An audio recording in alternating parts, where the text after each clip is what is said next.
So you're talking almost 50% of the float gone in the last 3 months in silver. So between the amount of silver and gold delivered, not to mention all of the others that are standing for delivery, but they're being told it's 8 weeks. It seems like they're turning up the heat. And maybe, just maybe, that rumor of Trump trying to stick it to the Bank of England is really true after all, because this is a very provocative move. And I think, it really does speak of the LBMA losing confidence globally in its ability to deliver. And this is the beginning. So I guess we'll see what the real reason is.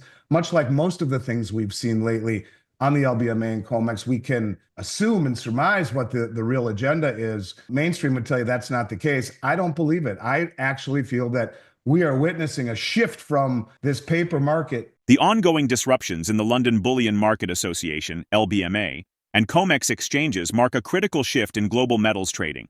With COMEX suspending LBMA futures trading, liquidity in London is drying up, and major banks are losing their ability to hedge positions using paper contracts. Andy Schectman has long warned about the vulnerability of the paper metals market, and the fact that these contracts are now being halted suggests a loss of confidence in LBMA's ability to deliver physical gold and silver. The market dynamics are changing rapidly, with 3,000 being a key level to watch, and yet there seems to be little mainstream acknowledgement of the significance of this event. What stands out is the disparity between paper contracts and available physical metals. London currently holds approximately 279 million ounces of gold, yet only 36 million ounces are available for delivery, while outstanding spot contracts exceed 380 million ounces.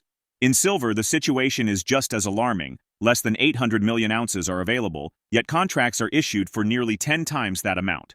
Andy Schectman has repeatedly highlighted the dangers of this system, where unallocated positions can no longer cover real demand. The lack of trust in LBMA's ability to meet obligations suggests that a reckoning is unfolding, forcing global players to seek alternative markets. The growing preference for physical markets over paper contracts is reshaping price discovery. Shanghai, Moscow, and Dubai have long positioned themselves as more transparent alternatives, and now, the shift is accelerating. As Andy Schectman notes, the Western financial system has relied on synthetic price suppression, but with rising physical deliveries and longer delays, now extending up to 8 weeks, it is becoming harder to mask the cracks in the foundation. The transition away from London and New York suggests a new era where price setting will be dictated by markets prioritizing real supply and demand rather than leveraged derivatives. We present the clips of Andy's latest video. Before we continue to discuss this, please subscribe to our channel and activate the bell icon for timely updates. Well, I mean, it could mean many things, right? No. Just first of all, what's the definition of that? It means that you can terms. no longer purchase forward contracts. You can't purchase futures contracts from New York on the LBMA. And so it's drying up the liquidity in London, where they would use, a lot of the banks would hedge their positions in London with forward contracts, derivatives, paper. Remember, in London right now, there's 200 roughly, last week, I don't know, it's probably a little less now, but 279 million ounces of gold in London. Only 36 of that is available for delivery. The rest belongs to ETFs in the Bank of England. And that's standing behind 380 million ounces in outstanding spot contracts, 11 times nearly the number of contracts issued versus the amount of gold issued. And in silver, it's very similar. Roughly 270 million ounces of silver is all that's available of the 800 million. Now it's under 800 million, like 770, 780, because we saw 85 to 90 million ounces. That's what COMEX is on track for to be delivered for March of silver come into COMEX, almost all of it coming from the LBMA. And so and when you talk about 290 million ounces and there's available, yet they're trading 2.9 billion ounces of silver. Again, 10 times the number of contracts standing behind or the metal standing behind those contracts, 10 times the number of contracts. To me, what it really speaks of is the lack of trust in the LBMA system, that no one trusts that they'll be able to deliver anymore. And they're trying to tell us that it's a logistics thing. It's a lack of trucks and a lack of manpower.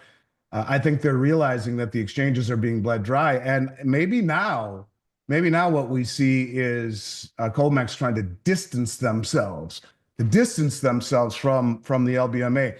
In the last 3 months, 128.5 million ounces of silver have been withdrawn from London. And so you're talking almost 50% of the float gone in the last 3 months in silver. So between the amount of silver and gold delivered, not to mention all of the others that are standing for delivery, but they're being told it's 8 weeks.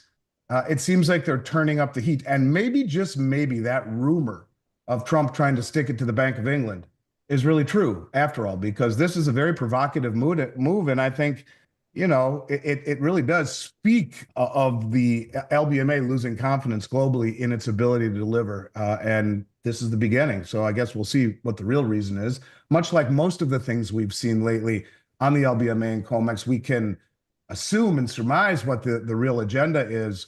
Mainstream would tell you that's not the case. I don't believe it. I actually feel that we are witnessing a shift from this paper market that all of us thought would never be broken into other hubs like Shanghai, like Moscow, like Dubai. These are cash and carry exchanges where the price setting is far more realistic, instead of a futures market where it's 90% paper and 10% physical. And no one ever stood for delivery. And you and I have been talking about this, and the logarithmic decay, little by little by little by little, and then bang.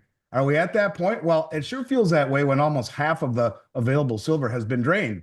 And now they're saying it's logistics. We can't really get it over to you as fast as we would like.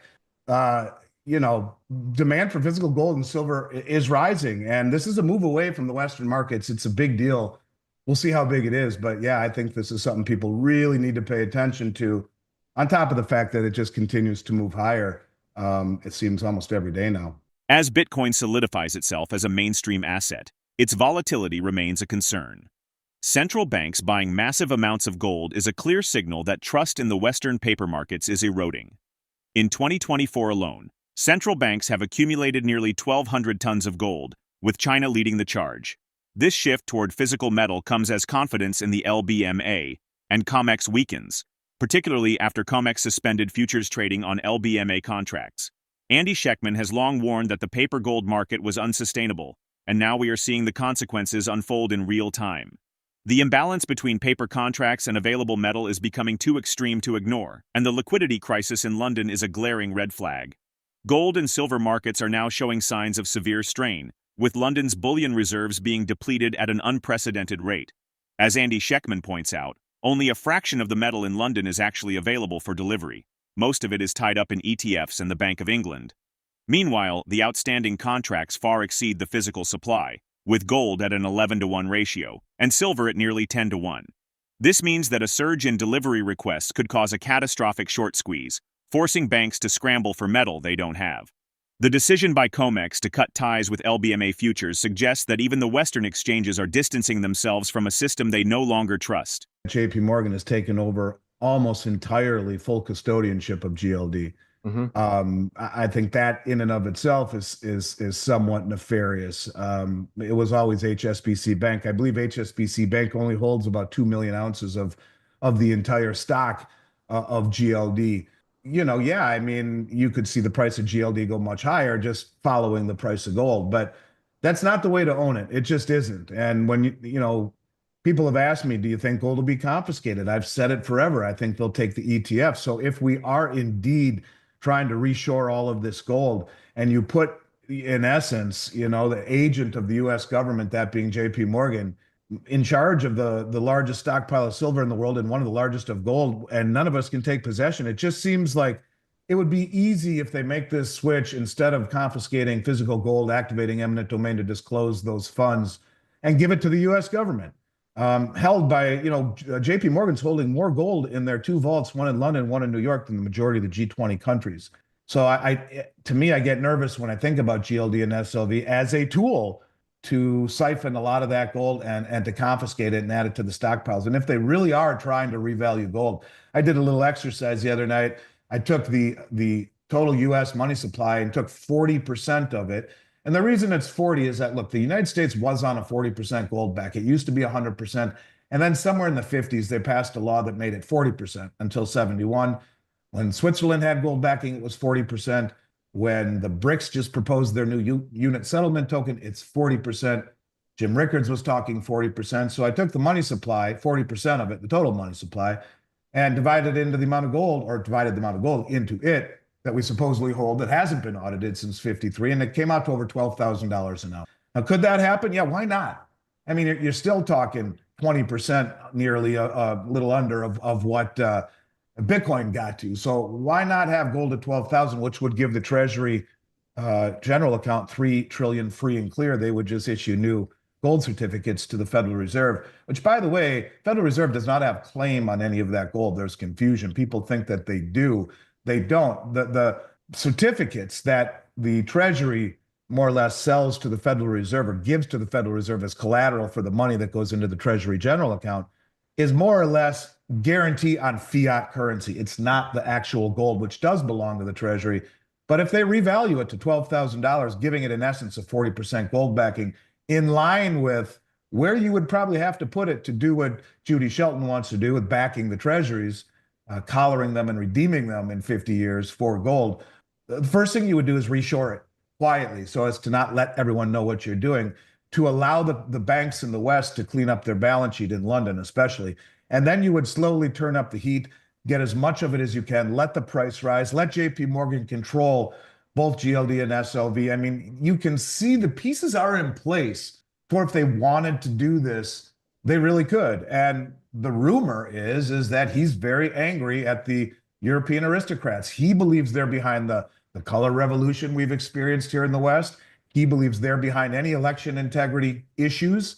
That's the rumor. And that he's trying to blow up these European banks who are in big trouble with massive short positions, unallocated, in an environment where they've set off the delivery binge on top of what the BRICS have quietly been doing. And if we see an acceleration, yeah, I mean, all manipulations always eventually end in spectacular fashion. Could this be what we are seeing? You know, I hesitate to say it because I feel like the little boy who cries wolf, but it feels that way. And it feels like it's being set up to where they could do that. I guess we'll see. But at this point, then again, when we're so far indebted and have done so much to destabilize not only the monetary side of things, but actually our national security as it pertains to the future with our issues with indebtedness, with lack of treasury demand. Since 2014, no one's bought any treasuries. No central bank has. Sure, they bought some, but the amount of selling by treasuries has outpaced the buying since 2014. And in that environment, how do you establish confidence and credibility? Well, you do what Judy says. You issue 50-year treasuries backed by gold. You bring all that gold home. You get the banks here in the West out of trouble and let the price rise. For years, banks have used unallocated positions in London to hedge their massive short positions. But that safety net is unraveling. The restrictions on LBMA futures trading could trigger a major liquidity crisis, forcing banks to either cover their positions or risk defaulting on their obligations. Andy Schectman has consistently pointed out that physical gold and silver will ultimately win out over paper contracts, and we are now seeing that prediction come to life. The Western financial system, built on derivatives and leverage, is facing a reckoning as physical demand exposes its inherent fragility. That's it for today. Share your thoughts on Andy's analysis in the comments section below. If you find this video informative, don't forget to support and turn on notifications to stay informed about our latest videos. See you in the next video.